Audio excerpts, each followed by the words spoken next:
Morning. This is Pastor Ray Frank, Syracuse Wesleyan Church. Today is Monday, May the 29th. I trust that you're having a great week. It's starting off well.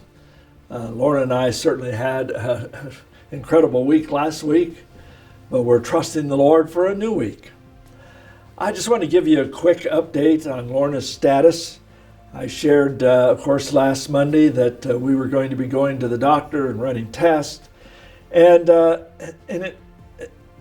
we have done that. We have met with the oncologist, been very, very impressed with Dr. Redmond. She very professional and seems to be very caring and has given us some new hope.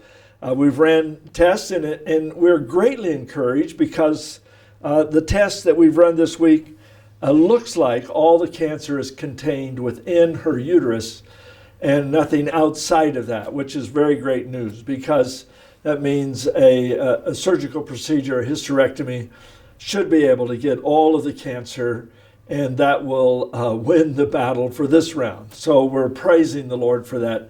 And of course, we're still waiting for final lab reports and so forth, but we're encouraged and we're praising the Lord and thanking you for your prayers. Lorna does a hysterectomy is a fairly major surgery, of course, and so we appreciate your continued prayers, and she will have several weeks of recovery time. And actually, this last week sort of epitomized the roller coaster type of life that happens from time to time. I mean, not only in our own emotions and our own feelings of this battle with cancer, a week ago, the news looked much more grim than it did the test showing this week. And so we're elated, we're happy. But then, just this week, we had a funeral service for our friend Joyce Horning. And I received news that a longtime family friend, Barbara Brown, had gone to be home with the Lord. And then, here we are this last weekend in Aberdeen sharing the wedding with our grandson and his bride. And what a joyous occasion.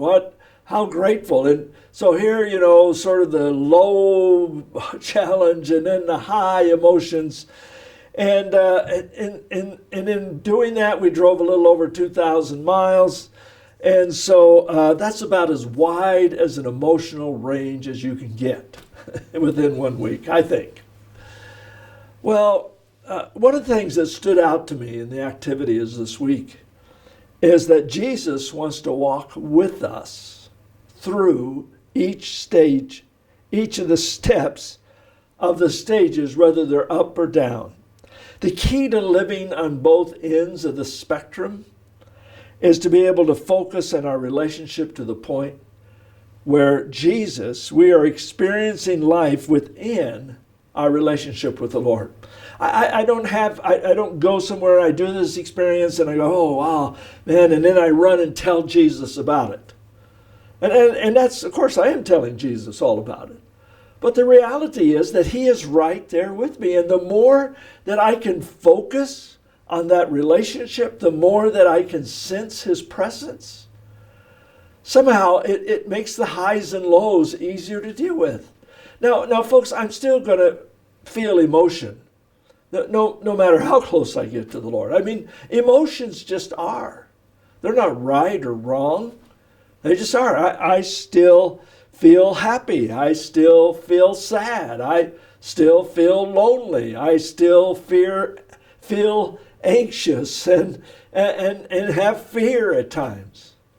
But those are just emotions.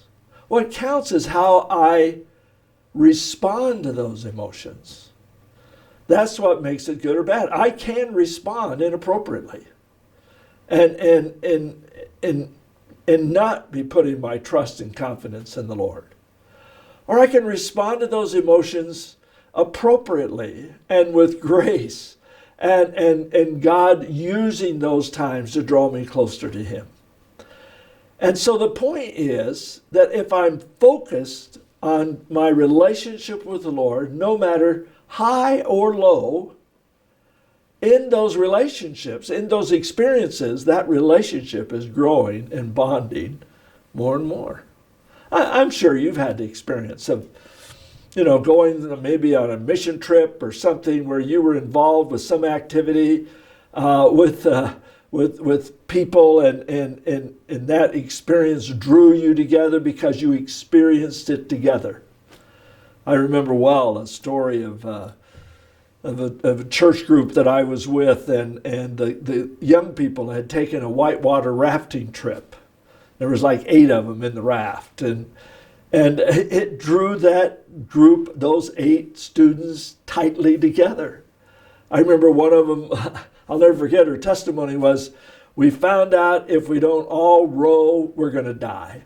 And I thought, wow, that's a great description of how to get along with people and work together with people.